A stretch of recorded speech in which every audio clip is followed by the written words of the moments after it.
ದೇಹದಲ್ಲಿ ಕ್ಯಾಲ್ಸಿಯಂ ಕೊರತೆಯಾದರೆ ಯಾವ ಸಮಸ್ಯೆಗಳು ಎದುರಾಗುತ್ತವೆ? Options: A. ಕಣ್ಣಿನ ಪೊರೆ, ಬಿ. ಚರ್ಮ ಸುಕ್ಕುಗಟ್ಟುವಿಕೆ, ಸಿ. ಮೂಳೆ ದುರ್ಬಲ, ಡಿ. ಹಲ್ಲುಗಳ ಸಮಸ್ಯೆ.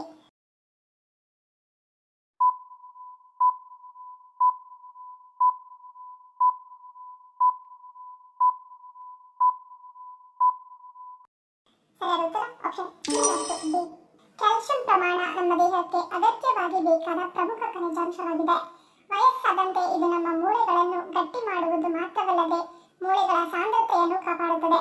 ಆದರೆ ದೇಹದಲ್ಲಿ ಕಡಿಮೆ ಕ್ಯಾಲ್ಸಿಯಂ ಪ್ರಮಾಣ ಮೂಳೆಗಳನ್ನು ದುರ್ಬಲ ಮಾಡುತ್ತದೆ ಮತ್ತು ಸಣ್ಣ ಪುಟ್ಟ ಏಟು ಉಂಟಾದರೆ ಮೂಳೆಗಳು ಮುರಿದುಕೊಳ್ಳುವಂತೆ ಮಾಡುತ್ತದೆ. ನಮಗೆ ಯಾವುದೇ ಮೂಲದಿಂದ ಸಿಗುವ ಕ್ಯಾಲ್ಸಿಯಂ ಪ್ರಮಾಣ ನಮ್ಮ ದೇಹದಲ್ಲಿ ಮೂಳೆಗಳಲ್ಲಿ ಮತ್ತು ಹಲ್ಲುಗಳಲ್ಲಿ ಶೇಖರಣೆಯಾಗುತ್ತದೆ. ಒಂದು ವೇಳೆ ನಮ್ಮ ದೇಹದಲ್ಲಿ ಕ್ಯಾಲ್ಸಿಯಂ ಪ್ರಮಾಣ ಕಡಿಮೆಯಾದರೆ ಅದರಿಂದ ಹಲ್ಲು ನೋವು ಮತ್ತು ಹುಳುಕು ಹಲ್ಲು ಕಾಣಿಸಿಕೊಳ್ಳುವ ಸಾಧ್ಯತೆ ಹೆಚ್ಚಾಗಿರುತ್ತದೆ. ಮಕ್ಕಳಲ್ಲಿ ಕ್ಯಾಲ್ಸಿಯಂ ಕೊರತೆ ಇದ್ದರೆ ಹಲ್ಲುಗಳ ಸಮಸ್ಯೆ ನಿರಂತರವಾಗಿ ಮುಂದುವರಿಯುತ್ತದೆ.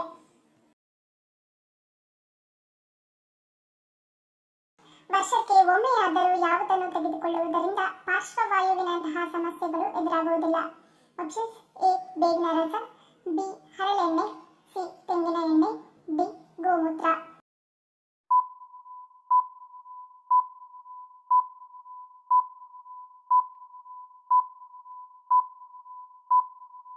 ಸರಿಯಾದ ಉತ್ತರ ಆಪ್ಷನ್ ಹರಳೆಣ್ಣೆ. ಯಾವುದೇ ರೀತಿಯ ಆರೋಗ್ಯ ಸಮಸ್ಯೆಗಳಿಲ್ಲದವರು ಮಿತವಾಗಿ ಅಂದರೆ ಸ್ವಲ್ಪ ಪ್ರಮಾಣದಲ್ಲಿ ಹರಳೆಣ್ಣೆಯನ್ನು ಸೇವಿಸುವುದರಿಂದ ಹಾಗೆಯೇ ಆಗಾಗ ಹರಳೆಣ್ಣೆಯನ್ನು ದೇಹಕ್ಕೆ ಹಚ್ಚಿ ಸ್ನಾನ ಮಾಡುವುದರಿಂದ ಪಾರ್ಶ್ವವಾಯುವಿನಂತಹ ಸಮಸ್ಯೆಗಳು ಬರದಂತೆ ನಮ್ಮನ್ನು ರಕ್ಷಿಸುತ್ತದೆ. ಗರ್ಭಿಣಿಯರು ತಮ್ಮ ಗರ್ಭಾವಸ್ಥೆಯಲ್ಲಿ ಯಾವುದನ್ನು ಸೇವಿಸುವುದರಿಂದ ಹುಟ್ಟುವ ಮಗು ಚುರುಕಾಗಿರುತ್ತದೆ? Options: A. ಕೇಸರಿ ಹೂವು, ಬಿ. ಸೇಬು, ಸಿ. Carrot, D. ಅನಾನಸ್.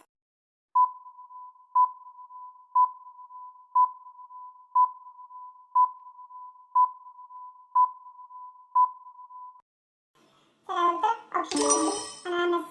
ಗರ್ಭಿಣಿಯರು ತಮ್ಮ ಗರ್ಭಾವಸ್ಥೆಯಲ್ಲಿ ಮಿತವಾಗಿ ಅನಾನಸ್ ಹಣ್ಣನ್ನು ಸೇವಿಸುವುದರಿಂದ ಹೊಟ್ಟೆಯಲ್ಲಿರುವ ಮಗು ಚುರುಕಾಗುವುದಲ್ಲದೆ ಹೆರಿಗೆಯ ಸಮಯದಲ್ಲಿ ಸುಲಭ ಹೆರಿಗೆಗೆ ಕಾರಣವಾಗುತ್ತದೆ. ಹಾಗೆಯೇ ಕೊನೆಯ ವಾರಗಳಲ್ಲಿ ಖರ್ಜೂರವನ್ನು ತಿನ್ನುವುದರಿಂದ ಹೆರಿಗೆಯ ಸಮಯದಲ್ಲಿ ಹೆರಿಗೆಗೆ ಸುಲಭವಾಗುವಂತೆ ನೋಡಿಕೊಳ್ಳುತ್ತದೆ.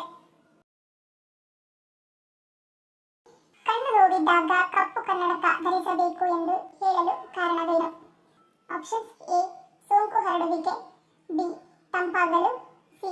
ಕಣ್ಣಿನ ರಕ್ಷಣೆ, ಡಿ. ನೋವು ಕಡಿಮೆ.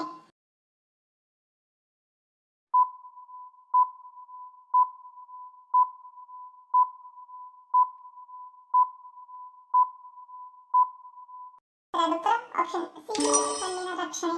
ಪಿಂಕ್ ಐ ಎಂದು ಕರೆಯಲಾಗುವ ಕಣ್ಣು ನೋವಿನಲ್ಲಿ ಕಣ್ಣು ಸಾಮಾನ್ಯವಾಗಿ ಕೆಂಪು ಅಥವಾ ಗುಲಾಬಿ ಬಣ್ಣದ್ದಾಗಿರುತ್ತದೆ. ಈ ರೋಗದಲ್ಲಿ ಕಣ್ಣಿನ ರೆಪ್ಪೆ ಮತ್ತು ಕಣ್ಣಿನ ಬಿಳಿ ಭಾಗವನ್ನು ಕಾಂಜಕ್ಟಿವಾ ಎಂದು ಕರೆಯಲಾಗುತ್ತದೆ. ಇದು ಕಣ್ಣು ರೆಪ್ಪೆ ಮತ್ತು ಕಣ್ಣು ಗುಡ್ಡೆಯನ್ನು ಆವರಿಸಿರುವ ಪಾರದರ್ಶಕ ಪೊರೆಯ ಉರಿಯೂತ ಅಥವಾ ಸೋಂಕಾಗಿರುತ್ತದೆ. ಈ ಸಮಸ್ಯೆಯಿಂದ ಬಳಲುತ್ತಿರುವ ವ್ಯಕ್ತಿಯು ಪ್ರಕಾಶಮಾನವಾದ ಬೆಳಕಿನಲ್ಲಿ ಕಣ್ಣು ಸರಿಯಾಗಿ ತೆರೆಯಲು ಸಾಧ್ಯವಾಗುವುದಿಲ್ಲ. ಹಾಗಾಗಿ ಕಪ್ಪು ಕನ್ನಡಕವನ್ನು ಧರಿಸುವುದರಿಂದ ಪ್ರಕಾಶಮಾನವಾದ ಬೆಳಕಿನಿಂದ ಕಣ್ಣುಗಳನ್ನು ರಕ್ಷಿಸಬಹುದು. ಧೂಳು ಅಥವಾ ಕಣ್ಣಿನ ಕಿರಿಕಿರಿಯನ್ನು ತಪ್ಪಿಸಲು ಡಾರ್ಕ್ ಕನ್ನಡಕವನ್ನು ಅಂದರೆ ಕಪ್ಪು ಕನ್ನಡಕವನ್ನು ಹೇಳುತ್ತಾರೆ. ವಿಪರೀತ ತಲೆನೋವಿನಿಂದ ಬಳಲುತ್ತಿರುವವರು ಯಾವುದನ್ನು ತಲೆಗೆ ಹಚ್ಚುವುದರಿಂದ ತಲೆನೋವು ತಕ್ಷಣ ಕಡಿಮೆಯಾಗುತ್ತದೆ? Options: A. ಹರಳೆಲೆ, ಬಿ. ಸುಣ್ಣ, ಸಿ. ಅಶ್ವಗಂಧ, ಡಿ. ವೀಳ್ಯದೆಲೆ.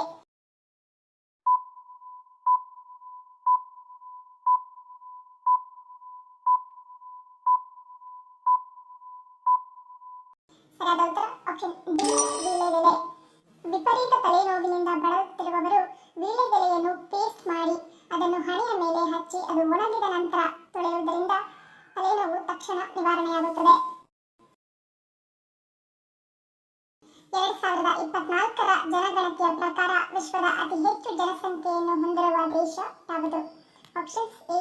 Bharat, B. China, C. America, D. Indonesia.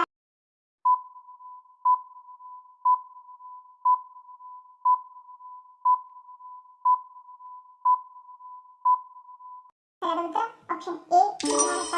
2024ರ ಜನಗಣತಿಯ ಪ್ರಕಾರ ವಿಶ್ವದ ಅತಿ ಹೆಚ್ಚು ಜನಸಂಖ್ಯೆಯನ್ನು ಹೊಂದಿರುವ 10 ದೇಶಗಳ ಪೈಕಿ ಭಾರತ ಮೊದಲನೇ ಸ್ಥಾನದಲ್ಲಿದೆ. ಚೀನಾವನ್ನು ಹಿಂದಿಕ್ಕಿ ಭಾರತ ಮೊದಲನೇ ಸ್ಥಾನದಲ್ಲಿದೆ. ಪುರುಷರಲ್ಲಿ ದುರ್ಬಲತೆ ದೂರವಾಗಲು ಯಾವುದನ್ನು ಸೇವಿಸಬೇಕು? ಆಪ್ಷನ್ಸ್: ಎ ಅಂಜೂರ, B liver, C soybean, D ಏಲಕ್ಕಿ.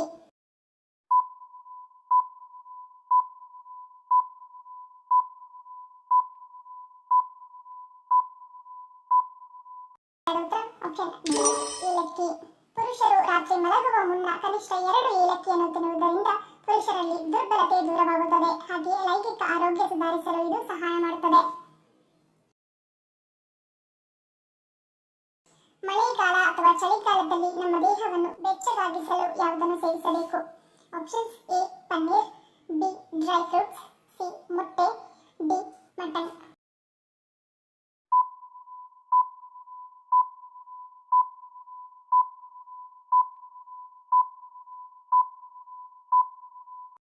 ಸರಿಯಾದ ಉತ್ತರ ಆಪ್ಷನ್ ಸಿ ಮೊಟ್ಟೆ. ಮುಖ್ಯವಾಗಿ ಚಳಿ ಮತ್ತು ಮಳೆಗಾಲದಲ್ಲಿ ದೇಹವನ್ನು ಬೆಚ್ಚಗಿಡಲು ಪ್ರೋಟೀನ್, ಕ್ಯಾಲ್ಸಿಯಂ ಹೊಂದಿರುವ ಆಹಾರ ಅಗತ್ಯವಾಗಿರುತ್ತದೆ. ಅಂತಹ ಪರಿಸ್ಥಿತಿಯಲ್ಲಿ ನಾವು ಪ್ರತಿದಿನ ಮೊಟ್ಟೆಗಳನ್ನು ಸೇವಿಸಿದರೆ ನಮ್ಮ ದೇಹವು ಒಳಗಿನಿಂದ ಬೆಚ್ಚಗಿರುತ್ತದೆ. ಇದಕ್ಕಾಗಿ ಪ್ರತಿದಿನ 1 ಅಥವಾ 2 ಬೇಯಿಸಿದ ಮೊಟ್ಟೆಯನ್ನು ಸೇವಿಸುವುದು ನಮ್ಮ ದೇಹವನ್ನು ಒಳಗಿನಿಂದ ಬಲವಾಗಿರಿಸುತ್ತದೆ. ಅಷ್ಟೇ ಅಲ್ಲ, ಇದನ್ನು ಪ್ರತಿದಿನ ಸೇವಿಸುವುದರಿಂದ ನಮ್ಮ ರೋಗ ನಿರೋಧಕ ಶಕ್ತಿಯು ಹೆಚ್ಚುತ್ತದೆ. ಶ್ವಾಸಕೋಶದ ಕ್ಯಾನ್ಸರ್ ಬರಲು ಮುಖ್ಯ ಕಾರಣವೇನು? ಆಪ್ಷನ್ಸ್: ಎ ಅತಿಯಾದ ಕೆಮ್ಮು, ಬಿ ಧೂಮಪಾನ, ಸಿ ಆಹಾರ ಪದ್ಧತಿ, ಡಿ ಮೇಲಿನ ಎಲ್ಲವೂ.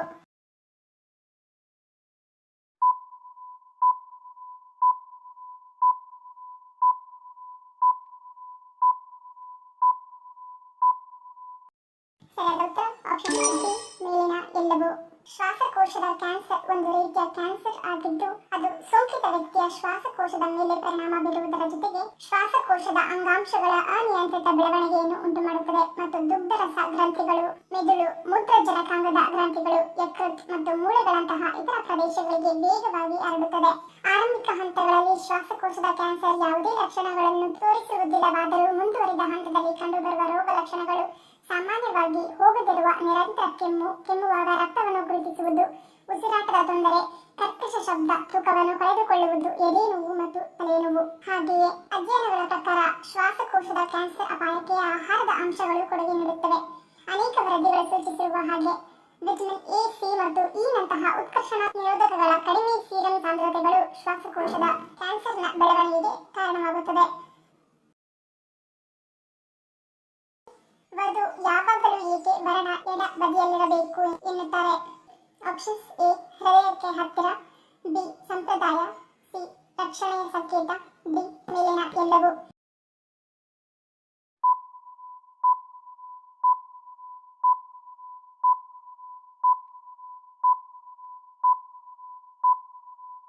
ಸರಿಯಾದ ಉತ್ತರ ಆಪ್ಷನ್ ಡಿ ಮೇಲಿನ ಎಲ್ಲವೂ.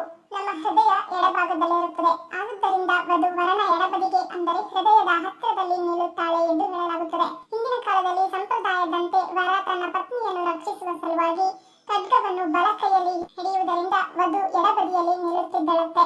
ಇನ್ನು ಕೆಲವು ಸಂಪ್ರದಾಯಗಳೆಂದರೆ ನಮ್ಮಲ್ಲಿ ಪೂಜಾರಿಗಳು ಹೇಳಿದಂತೆ ನಡೆಯುತ್ತವೆ. ಹೀಗಾಗಿ ವಧು ಯಾವಾಗಲೂ ವರನ ಎಡಬದಿಯಲ್ಲಿರುತ್ತಾಳೆ.